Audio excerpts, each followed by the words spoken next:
Sir నమస్తే అండి. నమస్తే అండి. సార్ ఈరోజు చూసుకుంటే టీడీపీకి సంబంధించి జనసేన కూటమితో దాదాపుగా 24 సీట్లు అయితే అనౌన్స్ చేశారు. జనసేన సంబంధించి 2 ఎంపీ స్థానాలు అనౌన్స్ చేశారు. ఏమంటే దీన్ని ఎలా పరిగణన తీసుకోవచ్చు, అలా ఏంటి అసలు ఈ ముఖ్య ఉద్దేశం?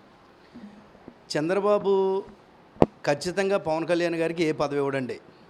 కేవలం జగన్మోహన్ రెడ్డి గారిని దింపాలని, ఈ మంచి పరిపాలనని తీసేయాలి, ఎలాగైనా సరే జగన్మోహన్ రెడ్డి గారిని ఓడించాలనే ఒక కక్షపూరితంగా తీసుకునే చర్య తప్ప ఈ రాష్ట్రానికి పవన్ కళ్యాణ్ గారికి ఎలాంటి పదవి ఇవ్వడో చంద్రబాబు గారు. ఎందుకంటే నిజంగా పవన్ కళ్యాణ్ గారిని ఏదన్నా పదవి ఇవ్వాల్సి వస్తే న్యాయంగా సీట్లు పంచాలి.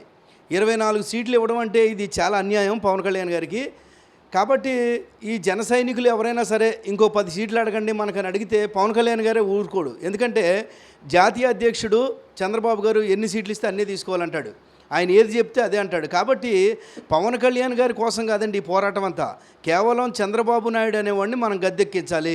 మనం గద్దెక్కించాలంటే ఏం చేయాలి? ఇప్పుడు 24 సీట్లు తీసుకుంటే 24 సీట్ల మీద పవన్ కళ్యాణ్ ఎలా అడుగుతాడండి? ఇప్పుడు ఈయన ఒక 5ో 4ో గెలుస్తాడు. ఒకవేళ చంద్రబాబు గారికి ఒక 90 సీట్లు వచ్చినాయి అనుకోండి, అప్పుడు ఏం చేస్తాడంటే పవన్ కళ్యాణ్తో అవసరం లేదు కాబట్టి నువ్వు పక్కనుండి అంటాడు. నిజంగా పవన్ కళ్యాణ్ ప్రజల పక్షాన పోరాడేవాడైతే చంద్రబాబుతో కలవకూడదు.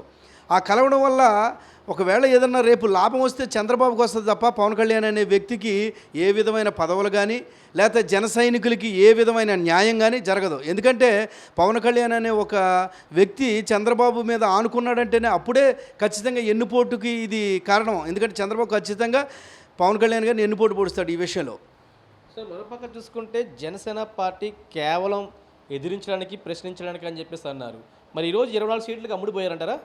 ఇది అమ్ముడుపోవడమే కదండి. పవన్ కళ్యాణ్ గారి సిద్ధాంతం అంతా ఎలా ఉంటుందంటే, ఒకప్పుడు టీడీపీ ప్రభుత్వాన్ని పవన్ కళ్యాణ్ గారు ఏమన్నారంటే చంద్రబాబు గారిని, అయ్యా మీరు ఎప్పుడు కూడా మీ మాంగారిని ఎన్నిపోటు పొడిచి లాక్కున్న పార్టీ మీది, ఎప్పుడు కూడా మీరు ఒంటరిగా కండక్ట్ చేయలేదు పార్టీని, మీకు దమ్ముంటే ఒంటరిగా మీరు పోటీ చేసి గెలవండి అని టీడీపీని ప్రశ్నిస్తాడు ఈయన. పవన్ కళ్యాణ్ తత్వం అంతా ఎలా ఉంటుందంటే, నేను ఎదరోడిని ప్రశ్నిస్తాను కానీ నా దగ్గరకు వచ్చేప్పటికి ఎవరిని ప్రశ్నించొద్దంటాడు. అదే మాట జగన్మోహన్ రెడ్డి గారు, నువ్వు ఒంటరిగా పోరాడు, నువ్వు 175 స్థానాల్లో పోటీ చేయంటే, ఒకప్పుడు టీడీపీని ప్రశ్నించిన అదే పవన్ కళ్యాణ్ ఇప్పుడేమంటాడంటే, నేను ఒంటరిగా పోటీ చేస్తే మీకెందుకు, నేను పొత్తు తీసుకుంటే మీకెందుకు, మీకు అవసరం అని అడుగుతాడు. మరి నువ్వెలాగడిగావు టీడీపీ ఆ చంద్రబాబుని నువ్వు ఒంటరిగా పోటీ చేయి, నీ మామని ఎన్ని పోటీ పొడిచావు, నువ్వు పొత్తులు పెట్టుకొని గెలిచావన్న నువ్వు ఈరోజు నిన్ను ప్రశ్నిస్తుంటే ఎందుకు బాధ కలుగుతుంది? పవన్ కళ్యాణ్ తత్వం అంతా ఎలా ఉంటుందంటే, నేను అందరినీ ప్రశ్నిస్తా కానీ నన్ను ఎవరో ప్రశ్నించకూడదు అనే తత్వంగా పవన్ కళ్యాణ్ గారు ఉన్నారు. ఈ రోజున నిజంగా ఇప్పుడు జగన్మోహన్ రెడ్డి గారు ఒక మాట అంటున్నారు జన సైనికుల్ని. ఏమంటున్నారంటే, పవన్ కళ్యాణ్ అనే అతను 10 సంవత్సరాలు జగన్మోహన్ రెడ్డి గారిని ఈ రాజకీయ వైపు చూడకుండా చేస్తానంటున్నాడు. ఇప్పుడు వాళ్ళు ఏమంటున్నారంటే, నువ్వు జగన్మోహన్ రెడ్డిని ఓడిస్తానంటున్నావు కాబట్టి ఇగో మేము ఎలా అయితే 175 స్థానాల్లో ఒంటరిగా పోరాడామో నువ్వు కూడా పోరాడంటున్నారు. అప్పుడు ఈయనేమంటున్నాడు, నేను పొత్తు పెట్టుకుంటాను, నేను ఒంటరిగా రానంటాడు. ధర్మం ఏంటంటే, ఒక వ్యక్తి బిరులో ఉన్నప్పుడు ఆ వ్యక్తిని నేను ఓడిస్తాను అని అన్నప్పుడు ఒంటరిగానే పోరాడాలి. నువ్వేమో ఆ వ్యక్తిని ఓడిస్తానని చెప్తున్నావు జగన్నే, మళ్ళీ నీకు పొత్తులు కావాలంటున్నావు. ఇది ఎక్కడ ధర్మం? ఇప్పుడు ఒక వ్యక్తి మీద మనం యుద్ధానికి వెళ్ళేటప్పుడు అవతల బిరులో ఉన్నప్పుడు ఒక వ్యక్తి ఉన్నప్పుడు ఆ ఒక వ్యక్తి మీదకి ఒక వ్యక్తే వెళ్ళాలి.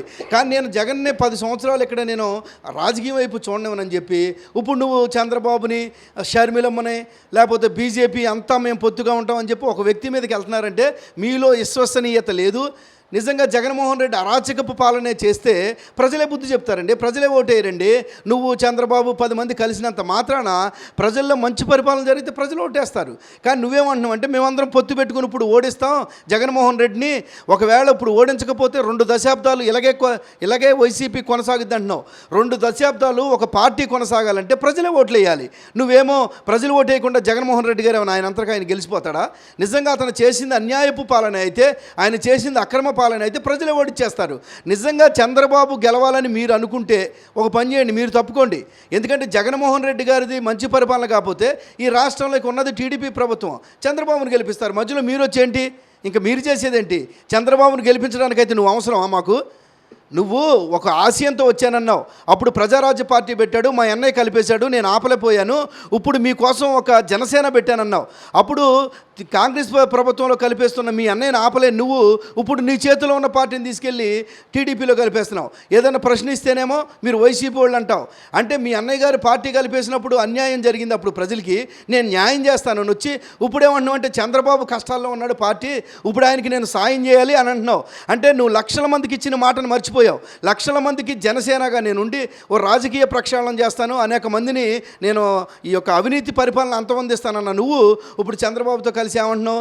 మళ్ళీ ఇప్పుడు ఏమంటున్నారండి ఆయన, నేను మంచి పరిపాలన తేవాలని చంద్రబాబుతో కలిసి అని అంటున్నావు.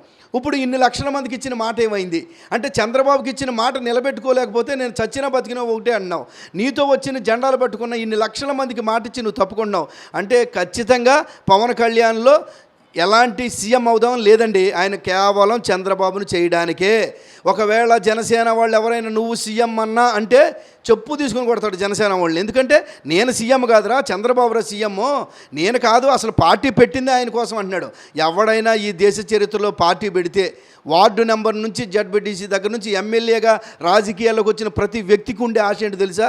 ఏదో సమయానికి నేను ముఖ్యమంత్రి అవ్వాలని ఆలోచిస్తుంటారు.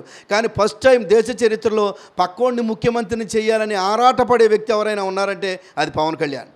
అంటే ఎలా చూసుకోవచ్చు అంటారు? అంటే ఇప్పుడు 24 సీట్లు ఇస్తానంటున్నారు, తర్వాత 2 ఎంపీ స్థానాలు అంటున్నారు. యాక్చువల్ ముఖ్యమంత్రి స్థాయిలో ఒక ముఖ్యమంత్రి రేసులో ఉన్న పవన్ కళ్యాణ్ ఎందుకు ఈరోజు పొత్తులతో ఈ రకంగా చంద్రబాబుని సీఎం చేయడానికి ఈ ఆరాట పడుతున్నారంటారు? అంటే ఇదంతా కేవలం ప్యాకేజ్ గురించి అంటారా, లేదంటే రాజకీయ కోణం ఏదైనా ఉందంటారు? ఇంకా నేను ప్యాకేజీ అనేది అన్నండి. ఎందుకంటే ఆయన వ్యక్తిగతంగా, పవన్ కళ్యాణ్ అనే వ్యక్తిగతంగా ప్రజలకు సహాయం చేసే మనిషే. ఆయన్ని నేను దూషించను, ఆయన వ్యక్తిగతంగా మంచి మనిషే. కానీ ఇప్పుడు 24 సీట్లైనా సరే ఎందుకు ఇచ్చారంటే, అసలు చంద్రబాబు 2 సీట్లు ఇస్తానని ఇష్టపడతాడు. ఎందుకంటే పవన్ కళ్యాణ్ గారు గెలవాలని ఆశ ఉంటే నాకు ఇన్ని సీట్లు ఇవ్వని అడుగుతాడు. అసలు చంద్రబాబు గెలవాలని ఆశ ఉన్నవాడు 24 ఇచ్చినా చాలంటాడు. ఎందుకంటే ఆ 24 కూడా ఎందుకు ఇచ్చాడంటే, చంద్రబాబు జన సైనికులు అందరూ ఎదురు తిరుగుతారు, పవన్ కళ్యాణ్కి కనీసం 24 సీట్లు ఇవ్వకపోతే మనకు ఎవడు ఓట్లు వేయడు జనసేన వాళ్ళు, మిగతా కాన్స్టిట్యున్సీలో టీడీపీ నిలబడిన కాడ, కాబట్టి మనం కనీసం ఒక 24 అన్న ఇవ్వాలని చంద్రబాబు ఇచ్చాడు. పవన్ కళ్యాణ్ గారికి అసలు ఇవ్వకపోయినా ఇష్టమేనండి, చంద్రబాబు గారు అసలు ఇవ్వకపోయినా ఇష్టపడతాడు. కాబట్టి ప్రజల కోసం మెప్పుపరచడానికి వీళ్ళిద్దరూ చేస్తున్నారు. మొన్న కూడా ఒక విషయం జరిగింది, ఈ పొత్తు ధర్మం బాగోలేదు, ఇద్దరం చెరో 2 సీట్లు ప్రకటించుకున్నారండి. అసలు ఎక్కడైనా పొత్తు ధర్మం అంటే ఏంటి? వాళ్ళు మాట్లాడుకుంటారు ఇన్ని సీట్లని, నువ్వు ఒక రెండు ఎందుకు ప్రకటించుకున్నారు అంటే, పవన్ కళ్యాణ్ అనే వ్యక్తి చంద్రబాబుకి లొంగిలేడు, చంద్రబాబు 2 ప్రకటించగానే పవన్ కళ్యాణ్ కూడా 2 చెప్పేశాడు, మా పవన్ కళ్యాణ్ లొంగలేదు, చంద్రబాబుకి ప్రజల కోసమే పొత్తు పెట్టుకున్నారని ఒక డ్రామా. అంటే సీట్లు ఇచ్చే విషయంలో కూడా డ్రామా ఆడే మీరు ప్రజలకు ఏం చేస్తారు అంటే, మీరు అబద్ధపూర్వకంగా ప్రజల్ని మోసం చేస్తున్నారని ఈ యొక్క మీడియా ముఖంగా చెప్తున్నాను.